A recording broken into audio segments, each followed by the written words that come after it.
Box office flop but now regarded as a genuine cult classic. Much like events in real life, timing is everything in La La Land. There's a reason why studios jostle, plan and earmark certain dates to launch their tentpole features because, as we all know, Hollywood is all about show business. We frequently get to see the show, but it's the business that really matters.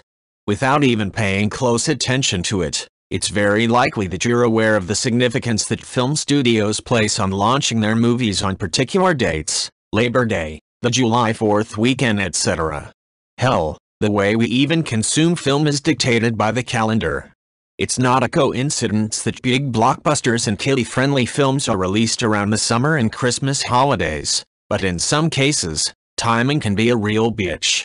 In 2012, Alex Garland and Pete Travis did their very best to reboot the iconic comic book character Judge Dredd with their violent, gritty and ultra-violent film, Dredd.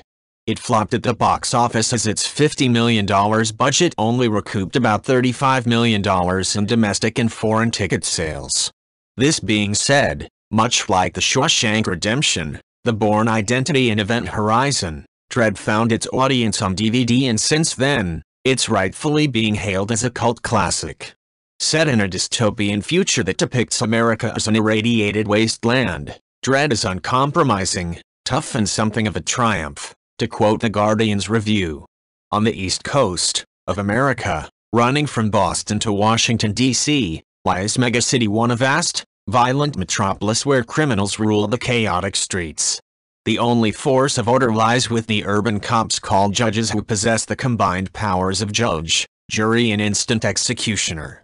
Known and feared throughout the city, Dredd, Karl Urban, is the ultimate judge, challenged with ridding the city of its latest scourge, a dangerous drug epidemic that has users of slow-mo experiencing reality at a fraction of its normal speed.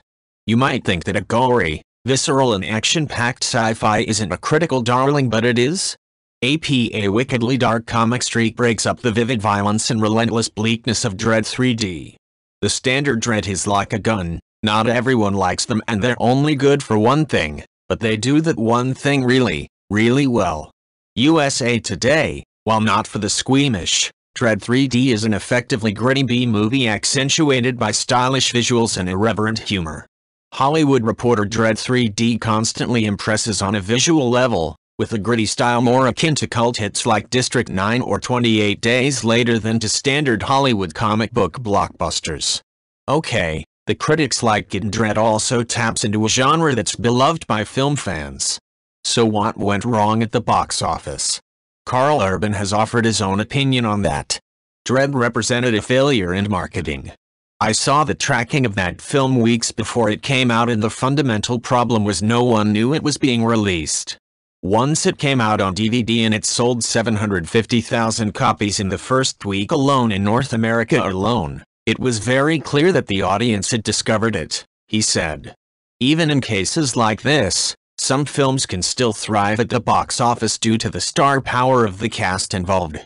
Dredd was unfortunate because its talented cast are all terrific actors, but they'll openly admit that they're not celebrities in the sense that the likes of Tom Cruise, Will Smith and Matt Damon are. You know, celebrities that are known in the furthest parts of outer Mongolia. Karl Urban is a wonderful actor that's featured in some of the best franchises around, but even the nature of Judge Dredd's character meant that his face was hidden throughout the film. Not ideal for marketing, but as the actor said, they never found a way to get the word about this film to reach its audience.